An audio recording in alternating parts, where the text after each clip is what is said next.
Dans cette leçon, nous allons étudier la symétrie axiale. Alors d'abord, nous avons besoin, pour définir la symétrie axiale, d'un nouvel outil mathématique, qui est la médiatrice d'un segment. La médiatrice d'un segment, c'est la droite qui passe par le milieu du segment et qui est perpendiculaire à ce segment. Donc sur cette figure, nous avons le segment AB et nous avons tracé ce qu'on appelle la médiatrice du segment AB, puisque nous avons tracé la droite qui passe par le milieu du segment AB qui est perpendiculaire à ce segment. Alors, maintenant, définissons ce qu'est la symétrie axiale. Deux points sont symétriques par rapport à une droite lorsqu'ils se superposent par pliage le long de cette droite. Par exemple, ici, les points sur cette figure, les points M et M' sont symétriques par rapport à la droite D. On peut dire aussi que M' est le symétrique du point M par rapport à la droite D. Ces deux points, M et M', se superposent par pliage le long de la droite D. Nous pouvons remarquer aussi que, dans ce cas, la droite D, c'est la médiatrice du segment MM', puisque nous nous apercevons que la droite D passe par le milieu du segment MM' et qu'elle est perpendiculaire au segment MM'. Autre remarque, le symétrique d'un point de la droite, c'est le point lui-même. Alors, comment tracer le symétrique d'un point par rapport à une droite? Premier cas, nous nous trouvons sur un quadrillage et la droite D, c'est une des lignes du quadrillage. Alors, j'ai pris par exemple ici que la droite D était une droite verticale. Et je veux tracer le symétrique du point M par rapport à cette droite D. Alors d'abord, je compte le nombre de carreaux entre le point M et la droite D. Je compte 3 carreaux. Eh bien, pour obtenir le symétrique du point M par rapport à la droite D, je compte le même nombre de carreaux, mais de l'autre côté de la droite, c'est-à-dire 3 carreaux aussi. Deuxième cas, la droite D est une diagonale du quadrillage, comme dans mon cas. Je veux tracer le symétrique du point M par rapport à cette droite D. Je compte les carreaux en diagonale entre le point M et la droite D. Dans mon exemple, il y a une diagonale et demie entre le point M et la droite D. Eh bien, pour obtenir son symétrique M', je compte le même nombre de carreaux, c'est-à-dire une diagonale et demie, mais de l'autre côté de la droite D.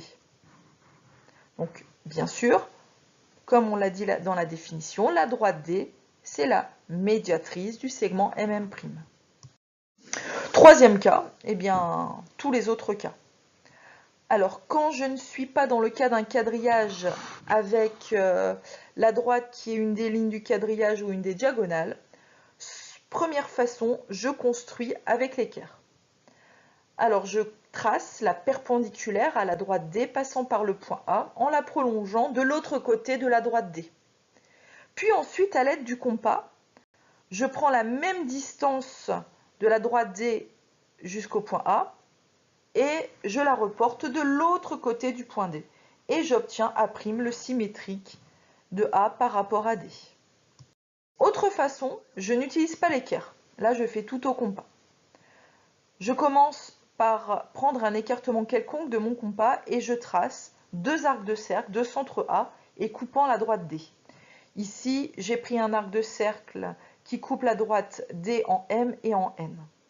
Je garde ce même écartement et je repointe en M et en N.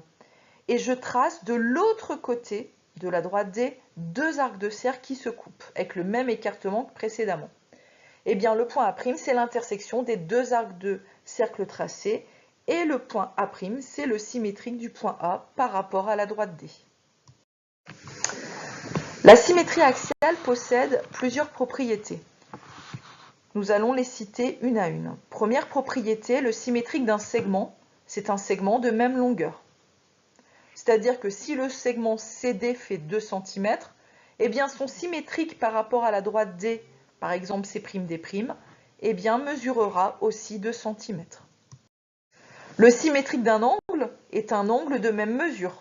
C'est-à-dire que par exemple ici, si l'angle ECD mesure 35 degrés, eh bien l'angle E'C', mesurera aussi 35 degrés. Le symétrique d'un cercle est un cercle de même rayon. Si par exemple mon cercle de centre O a un rayon de 1 cm, eh bien son symétrique de centre O' a aussi pour rayon 1 cm. Dans une symétrie axiale, les aires sont conservées. Par exemple, si vous avez une figure dont l'aire, comme ici, c'est 4 cm², eh bien le symétrique de cette figure sera aussi 4 cm².